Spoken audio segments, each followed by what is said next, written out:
Hey everyone, welcome back to Six Sister Stuff.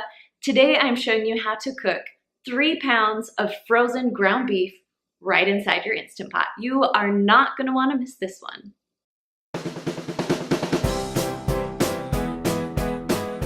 So I'm Kristen. I am the second sister from sixsisterstuff.com. I am also the sister who runs the YouTube channel. That's why you get to see me all the time while my other sisters do other jobs for Six Sister Stuff. I'm gonna be honest here, I did not think that you could cook ground beef in the Instant Pot. I didn't even know it was an option. And then I got a little message from someone in my Instant Pot Facebook group that said they were gonna try and cook it in their Instant Pot. And so I did some research. I figured, okay, I'm gonna try it and see what happens. And I was blown away. Usually I'm pretty picky about how my meat tastes. I like to cook it in the skillet. I like to drain my grease. But cooking in the Instant Pot literally melts the grease off of your beef. It goes into the bottom of the pot while your meat stays on top. So I cook my meat frozen and I'm gonna show you how to cook it frozen. I've never tried it thawed before. It's on my to-do list, but the frozen meat turned out perfect. If you've had your Instant Pot for a while, you know that cooking meat in the Instant Pot makes it so tender and so delicious. Ground beef is gonna turn out the same exact way. It's a different level of ground beef and it's so good. All right guys, if you wanna see how to do it, let's go to my kitchen and I'll show you how to make this Instant Pot frozen ground beef cooked in your Instant Pot. All right, so I'm gonna start with the 3 pounds of ground beef. Yes, that's a lot of ground beef, but I'll show you what I do with it later. So I'm gonna put my little trivet in the bottom of my pan. Then I'm gonna add about 1 cup of water because you have to have the liquid in order for it to pressurize.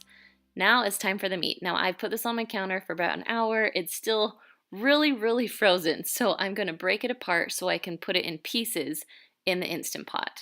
Now, if you need to break up your meat into a few different pieces, it will still work. You just wanna make sure that your meat is below the fill line so the lid will go on your Instant Pot. Now, I'm just gonna hurry and go wash my hands, and then it's time to put the lid on. Now, you wanna make sure that it is sealed all the way and turn the little knob so it's on sealing, not venting. Okay, so I love my manual button or just a normal pressurized pressure cook, whatever your Instant Pot says, and we're going to 25 minutes.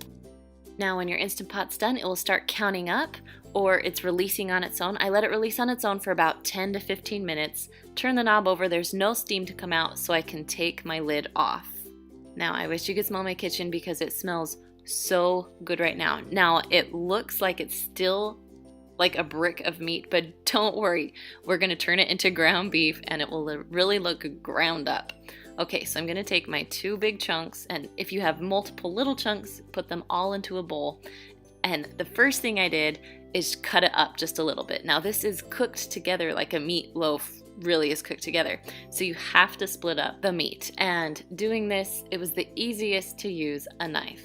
Then, once I cut it up into big chunks, I got my chop and stir. If you don't have one of these with your ground beef, I highly suggest getting one. They're like $6 on Amazon, and it's my favorite. So I just chopped up all of my meat, and that really is all there is to it. This is gonna be my new way of cooking ground beef, and I am so excited. Now, I just have to show you that all the grease literally dripped to the bottom of the pan, which makes it a whole lot healthier.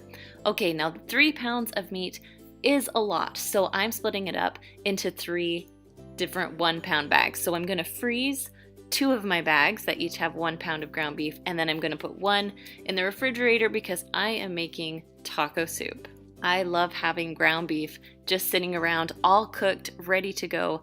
Then if I need to do a quick meal of tacos, taco soup, something that is so simple that has ground beef in it, I can just grab it out of the freezer and go. All right, you guys, that's all I have today for my Instant Pot Mondays. Now, if you want to join my Facebook group, I'll put a link in the description for you. Or if you want to follow me on YouTube, every Monday I'm sharing a new Instant Pot recipe. So make sure you push that subscribe button and the little bell so you can get the notifications so you can get cooking with your Instant Pot. All right, guys, see you later.